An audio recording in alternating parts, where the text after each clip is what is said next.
శ్రీమాత్రే నమః. వారాహి నవరాత్రులు ఆచరించేటువంటి వారు ఏ సమయంలో అర్చన చేసుకోవాలి, అమ్మవారికి ఇష్టమైనటువంటి పదార్థాలు ఏమిటి, అలాగే ఏ పుష్పాలతో పూజిస్తే మంచిది, ఈ వీడియో ద్వారా తెలియజేస్తాను. మీరు తెలుసుకుని మిగిలిన వాళ్ళకి ఈ వీడియోని పంపించండి. అమ్మవారికి నిశాకరి అనేటువంటి పేరు, అంటే చీకటిలో విహరించేటువంటిది. అలాగే దండనాయికి, లలితా త్రిపుర సుందరి సేనలన్నిటికీ కూడా రాత్రి సమయంలో ఆవిడ నాయకత్వం వహిస్తుంది. ఈవిడని రాత్రి ప్రారంభమైన తరువాత అర్చన చేయడం విశేషం. అలాగే రాత్రి పూట వికసించేటువంటి పుష్పాలతో పూజించడం ఇంకా విశేషం. చాలామందికి తెలుసు, మల్లెలు మొల్లలు ఇటువంటివన్నీ రాత్రిపూట వికసించేటువంటివి. అలాగే నీలవర్ణమైనటువంటి పుష్పాలు ఇంకా విశేషం.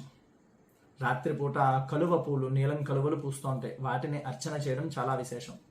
ఘాటుగా ఉండేటువంటి నైవేద్యాలు, మిరియాలతో ఉండినటువంటి కట్టుపొంగలి కానీ, లేదా మిరియాలు వేసి గారెలు వండడం కానీ, ఇంకా ఆవతో వండినటువంటి పులిహార వంటివి, ఇవన్నీ కూడా అమ్మవారికి ఇష్టమైనటువంటి నైవేద్యాలు.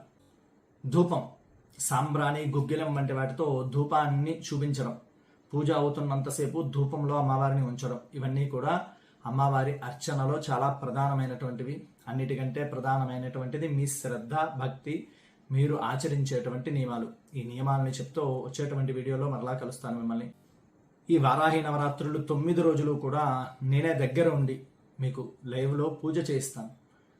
అలా చేసుకోవాలి అనుకునేటువంటి వారు కింద వాట్సాప్ ఛానల్ లింక్ ఇవ్వడం జరుగుతుంది. దాని ద్వారా ఆ గ్రూప్లోకి యాడ్ అవ్వండి. అందరూ ఒక చోట కలిసి మీరు అర్చన చేసుకుందరు. కానీ సర్వే జనా సుఖినో భవంతు.